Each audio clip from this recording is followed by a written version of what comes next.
What was that intro that we did for like 500 videos or so? You know the one? I'm just messing with you. Welcome to Downtown Sports. My name is Downtown Stephen Brown, and in today's video, guys, we're back. And naturally, when you haven't done something in a while, maybe you want to start small and sort of work your way back up to it, but not here on this channel. We're going to dive right back into it and look at what the Toronto Maple Leafs should be doing at this year's trade deadline. Through 47 games this season, the team finds itself in the first wildcard spot in the Eastern Conference, but then looking at the Atlantic Division, they're either a point behind the Tampa Bay Lightning or a point ahead of the Detroit Red Wings, and then looking above those teams, they're pretty firmly behind the Florida Panthers and the Boston Bruins right now, but they do have some games in hand. And in watching this year's team and following along through their highs and lows, because there's been a lot of them, I can't help but compare this year's team to the one that we saw in 2019-2020, where the GM at the time, Kyle Dubas, ultimately decided that the team had too many holes and wasn't good enough to really go all in with at that year's trade deadline. So they didn't. They finished 8th in the Eastern Conference. They ended up playing the Columbus Blue Jackets in the bubble tournament, and they ended up losing. But Steven, you can't seriously be saying that the Maple Leafs should punt on this season and not add to this year's team. They got a guy who's on pace for 71 goals, and rink-a-dink teams that just show up in the first round of the playoffs are able to make noise every single season. Sometimes they even make the Stanley Cup Finals. You gotta go for it. You can't throw in the towel. You can't waste an entire year of these guys' primes. And I hear you. I understand you. I am with you because going for it is more fun than punting. But at the same time, there's people out there that are saying, okay, if the roster is flawed and you do need to make additions, how big are those additions? Where are they coming from? What is it costing you?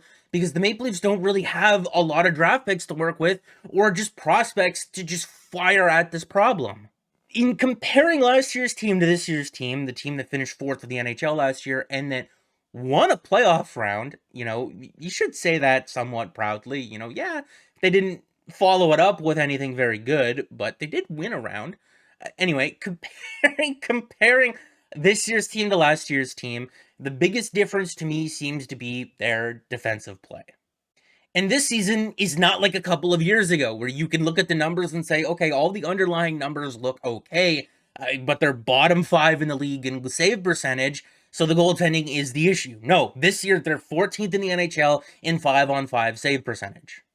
And I understand, trust me, I watched those games early on in the season. Ilya Samsonov was terrible, and he had to take some time away from the team, and now he's back, and that glove hand looks dangerous. Dangerous in a good way, that is. And Joseph Woll, for a while there, was making 10-bell save after 10-bell save, and maybe he had to make one too many of those, and he ended up getting hurt. But he should be back soon. And in the interim, when both of those guys weren't able to play for the Leafs, Martin Jones, sure, still leads the team in wins with 9, has a 9-11 save percentage. Overall, the goaltending, maybe it hasn't been a strength of this team, but it definitely hasn't been its downfall either. Yes, Auston Matthews is on pace for 71 goals this year. Yeah, William Nylander's on pace for over 40 goals and 100 points in a career season. Yes, Morgan Rielly's probably having one of the best overall seasons of his career. Offensively and defensively, the goaltending looks like it's sort of turning a corner, and you can have multiple guys that you can count on in a pinch. There's parts of this team to like. There are good parts of it, but just like in 2019-2020, there are major holes. A guy like a John Tavares is probably having one of the worst statistical seasons of his entire career. A guy like TJ Brody is 33 years old now, and he looks a half a step slower than what he did last year and the year before that. He can't be out there playing up against the other team's best players anymore. It doesn't necessarily work. And outside of Matthews, Nylander, and Marner, and Rielly, I guess, no one is really stepping up to save this team, to help this team. If those guys don't go out there and shoot the lights out, they don't win. It's not that the Maple Leafs can't trade a first-round pick or a second-round pick or a top prospect at this year's trade deadline. No, they definitely can, and there's a legitimate argument that they should. It's just how they spend those assets, right? Trading a first, a second, a third for Ryan O'Reilly and then he leaves, that's not going to happen anymore. Trading a first round pick for Nick Foligno and then he leaves, that's not going to happen anymore. And are you saying, well, Steven, should they have overpaid to get those guys to have stayed? No, of course not. You just need to spend more wisely, right? If you're going to trade a first round pick, if you're going to trade a prospect, what's wrong with the type of deal where they traded a first and a second round pick last year for a guy like Jake McCabe, somebody who makes $2 million, plays in their top four, and is going to do it for 3 playoff runs? That's the type of trade that if they're trading a first, a second, or a top prospect for, that they should be looking at. But I also don't think that the only solution is to go out and add a top 4 defenseman to fix this roster, And if you're not necessarily comfortable giving up the first round pick, what I would say is to fill the other holes first, work backwards and see if there's any progress with the team. There still are 16 games until the trade deadline. There's still lots of time to make changes and then to evaluate. Another glaring hole that I've seen looking at this team all season long, and that Sheldon Keefe basically confirmed last week, is they don't have a shutdown line. And I think that's what this quote from Sheldon Keefe from a couple of weeks ago was sort of pointing at. After 42 games, I still have questions about who I can rely upon. This quote was coming after the Leafs had blown leads in 4 straight games, specifically in the third period in 3 straight games. And, people's response to this would be, Sheldon, do better. Sheldon, make the best of it. Sheldon, just do what you can. And I think that he is doing what he can with the personnel that he has on this team right now, but I don't think that he has the personnel to coach the team the way that he wants to, and that's a problem. The game before Sheldon Keefe had that quote was the one against the Oilers, and leading up to that game, Auston Matthews and Mitch Marner had been split apart for a couple of games. And he reunited them in that game because he didn't feel that he had a line that was good enough to go out there and play against Connor McDavid. And the problem is that when you're trying to line match on the road, when you don't have last change against Connor McDavid, and you're forcing your best offensive players to try to play defense or to neutralize Connor McDavid, if William Nylander happens to hit a post on a breakaway and Tyler Bertuzzi fans on a puck with a wide open net, which is what happened in that game, I guess you're only going to score 2 goals and you're going to lose against the Oilers, because that's exactly what happened. They need a proper shutdown line. Now, there's a lot of numbers on the screen, but basically the gist of it is that David Kampf has not been very good when he has not played with Pierre Engvall for quite some time now. And that's not me saying that Pierre Engvall is really good and they made a mistake by getting rid of him. And that's not me saying that David Kampf is totally useless on his own. What I am saying is that David Kampf is not a premier shutdown centerman. He is not a Sean Couturier. He is not a Ryan O'Reilly. He is not a Jonathan Toews. He's not an Auston Matthews.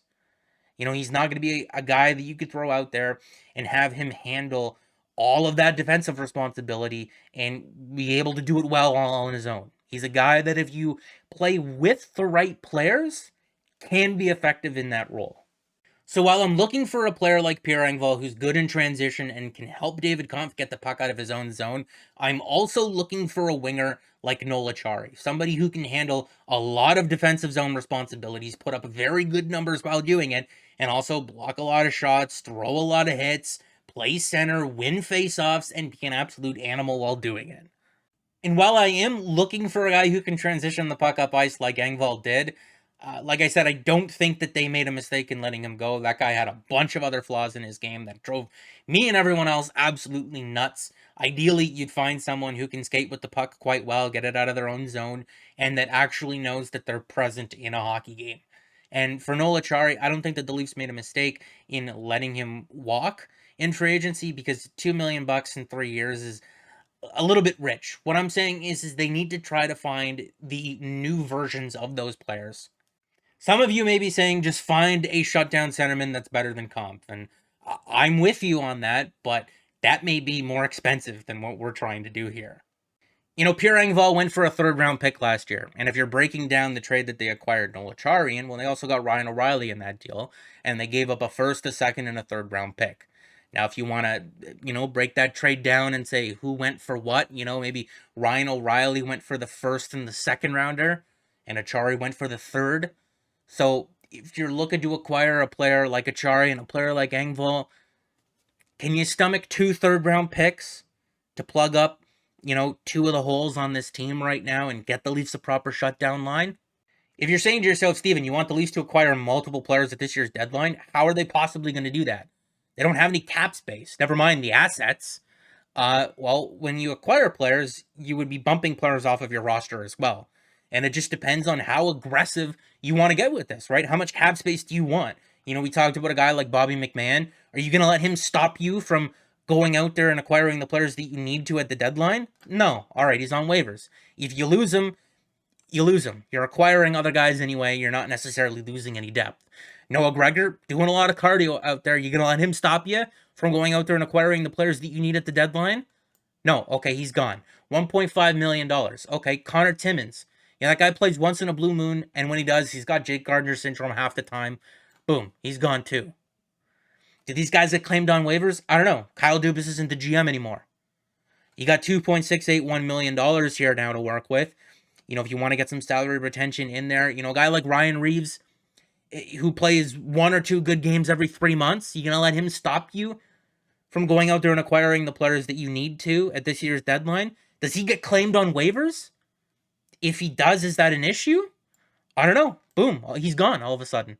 $4 million. You got $4 million to work with, and through the ability to get some salary retention, that could be as high as $8 million. It could be even more if you want to get a third team involved, but that could be costly, so they probably won't do that. If it costs you the equivalent of 2 third-round picks to go out there and assemble a proper shutdown line, then maybe you could play 10 or 15 games with those guys and evaluate and see, have we improved as a team defensively? And if the answer is no, well, then you've spent 2 third-round picks to try to salvage a year in which Auston Matthews is on pace to score 71 goals. You did what you could. You don't go out there and tinker with the team anymore. And who knows, maybe Samsonov or Woll catches a heater in the playoffs, and that makes up the difference between having that extra top 4 defenseman or not. I understand not wanting to sacrifice too much of the future on a team with a lot of flaws. But if the team does improve defensively after putting together a proper shutdown line, you could say, okay, now we are in a position to where we could feel more comfortable about spending a first-round pick or one of our better prospects on a top 4 defenseman and bringing that guy in here. It doesn't feel as volatile. It doesn't feel as reckless. Do I have any suggestions of who these hypothetical players could be? No, not right now, because this, like I said, is just the first video that we're making on the topic. And I'm sure that in the coming days, weeks, and I guess a month before the trade deadline, we will go through all of the options. And when we've done this in the past, the Leafs have actually traded for players that we've said that they should go after and get, and they've been good here.